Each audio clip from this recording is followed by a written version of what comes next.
Johannes Fichtenbauer, you are head deacon of the Archdiocese of Vienna. You are involved in many different international and ecumenical projects. Together for Europe is one of them. And the Messianic Jews is another, can I say, specialty of you.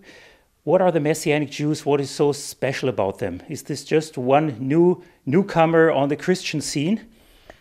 It's a newcomer on the Christian scene, but it's not a new denomination as so many others. The Messianic Jewish movement is nothing less than the resurrection of the first generation of believers in Jesus, the Jewish part of the church, those believers who had come from the Jewish people, remain in the Jewish people, and nevertheless believe in Jesus as the Jewish Messiah and the Redeemer of the world, as we do in the Apostolic Creed. This year at Pentecost, there was a large celebration in Rome, 50 years of Catholic charismatic renewal. Pope Francis himself made it a point to explicitly also invite Messianic Jews for a symposium. You were one of the speakers there. We wanted to inform the theological public over those 500 guests, bishops, priests, theologians, lay people. 2,000 were outside, could not get in. Yes. We wanted to inform them about the importance of this Messianic Jewish phenomenon for Christianity. What happened over the last decades with this movement is that the Jewish part of the church is given back to the church. So the church again is built on both pillars, on the Jewish believers and on the Gentile believers in the Messiah Jesus. And this Messianic movement, as young as it is, as immature as it is the nucleus of what will develop in the future as this Jewish part of the church, as the church of circumcision, as the absolute important Jewish partner to the Gentile expression of Christianity, which we have in the many different Christian churches. And to explain to the public why this is so important, we used mostly the text of Romans chapter 9 to 11, where we explained about this, the plan for salvation history God has, that salvation history began with Abraham and Israel, and it will end with Israel, because all what is going on in salvation history for mankind will always be connected to the vocation of the chosen people, and we as the Gentiles are engrafted into this Israel of God in a spiritual way, not by blood, but by the blood of the Messiah. And this includes the fact that this relationship between Gentile believers in Jesus and Israel is realized through this relationship between the Gentile Christianity and Messianic Judaism. When the Apostle Paul wrote his letters, there was clearly a Messianic Jewish part of the church. There was also a part of the nations. Father Cantalamessa, during the celebrations of the 50-year anniversary in Rome, made it a point that Paul in 1 Corinthians emphasized that the Jewish part, the Messianic part, is also part of the body of Christ, because Paul regards them as part of our fellowship, of our communion, he said. Now, how close can this communion be? I think this community has to be very, very close. We share with the Messianic Jews the same faith. They share with the people of Israel, with the Jews. They are belonging to the same people group, and even though we are not Jews in the physical, we are related to their Jewish heritage and their Jewish faith coming from Abraham and going into the eschaton. I think that Gentile Christianity will never be able to reach the eschaton, the fulfillment of history, the destination of the church. And we will never reach this goal of salvation history if we are not in a very, very close connection and relationship expressed in the real with the Messianic Jewish part of the church. One Catholic who had been with you during this ecumenical symposium, during the 50-year anniversary celebration, was Father Peter Hocken. This was not the first time he had met the Pope Francis. Yes, Father Peter, who sadly died just a week after this wonderful celebration in Rome, he had met Archbishop Bergoglio only 2 weeks before his election to be the new Pope. And this happened during a visit we both took in South America to the Messianic Jewish Movement there. And after a gathering in Belo Horizonte, in Brazil, Father Peter and another Messianic Jewish leader, Rabbi Martin Waltman, visited Jorge Bergoglio in Buenos Aires to speak with him about the future collaboration in regard of the Messianic Jewish Movement, and to pray for him because we all knew that he was going to the conclave.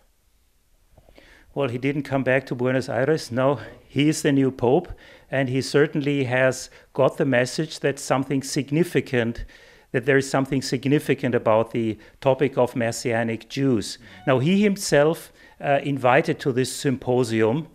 When was the last time something like this took place? Actually, this kind of a symposium in this public situation never happened before. This is a real a pioneer start in a sense. It is typical for Francis that he had the courage to say, we, as in the leadership of the Catholic Church, know about the seriousness of this phenomenon. We have no reason why we should not openly witness to this fact. And that's why he invited us to speak in the Urbaniana University on this subject. So this took place in a very official setting. And you also announced the ongoing activities of a Roman Catholic Messianic Jewish dialogue group. You were one of them to be part of this movement. I think in some way Cardinal Schönborn was also involved. Can you elaborate a little bit of what happened over the last few years in this dialogue group? It all began with a visit of a group of 5 Messianic Jewish leaders, Father Peter Hocken and myself, to then Prefect Cardinal Ratzinger in Rome. It was in 1998. And when Ratzinger was confronted with the Messianic Jewish phenomenon for the first time, he was so deeply touched by it that he decided to make possible an ongoing Messianic Jewish Catholic dialogue process to clarify if this is a serious phenomenon or just a fake. And so since the year 2000, a group of about 25 theologians on both sides, Catholic and Messianic Jewish, met each year for almost a week to discuss the theological relevant questions around this encounter and embrace of Jewish expression of the church and Gentile expression of the church. 2 days after your symposium on Pentecost Saturday 2017, there was a large charismatic celebration in Circus Maximus in Rome. with Father Cantalamessa, with the Protestant pastor, and also with the Pope himself. And he explicitly invited the participants of this dialogue, Messianic rabbis included, to share the stage with him. Yes. So for the Pope, this must be something that he really wants to be in the public sphere. Very little has been reported about that. Yeah, I cannot tell you why the Christian media did not really be explicit about this experience. I can only say it was an experience of absolute significance in church history. What happened there was for the first time since 1600 years, a Catholic Pope engaged himself in presenting Messianic Jewish leaders as his personal close friends. He was standing side by side, shoulder to shoulder, telling the world, we will work together for bringing unity to the church in a total new dimension and in a very holistic dimension, where not only Christian Gentile leaders come together, but for the first time also the repair of the first split within the church, the split between Messianic Jews and Gentile Christianity, will be repaired.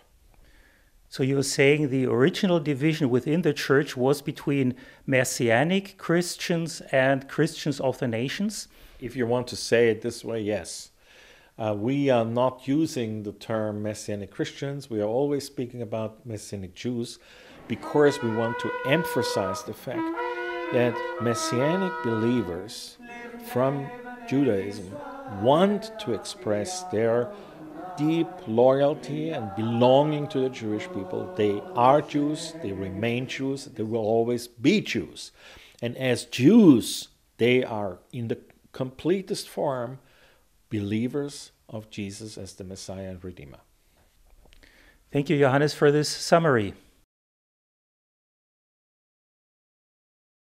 I've mentioned that Father Raniero, at the beginning of his first Advent message to the Pope and the Curia, and Father Raniero told the Holy Father and all the prelates there, he said, this has been a delicate issue. We haven't spoken about it much, but he said, the time has come when we have to talk about this issue.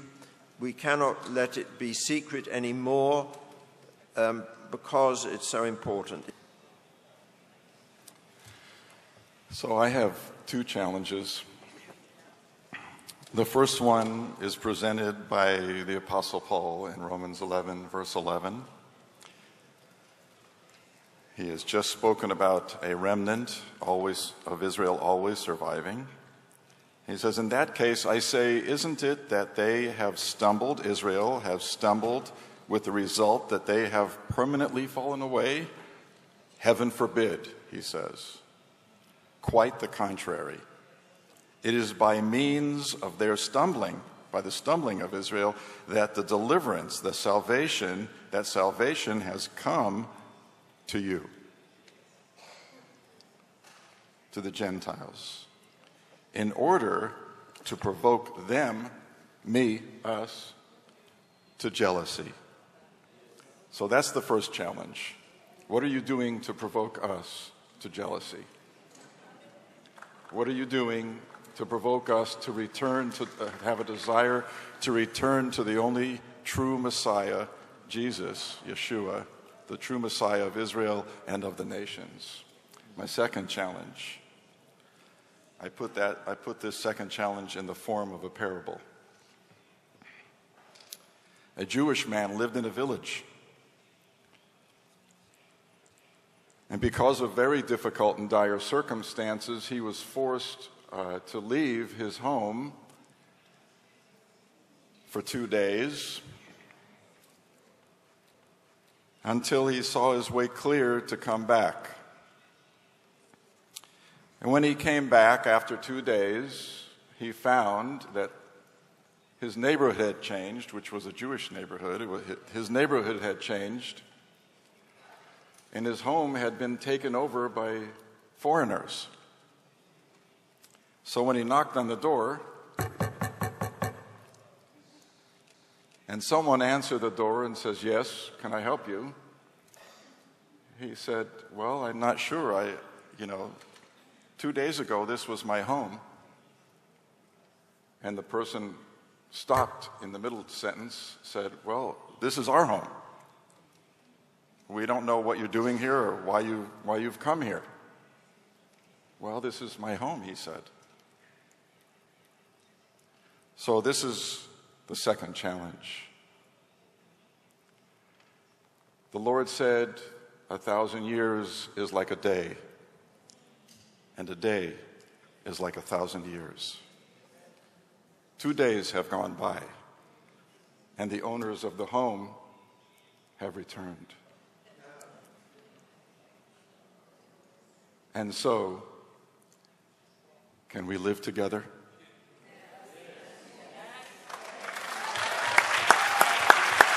That's a good finish. I think we are out of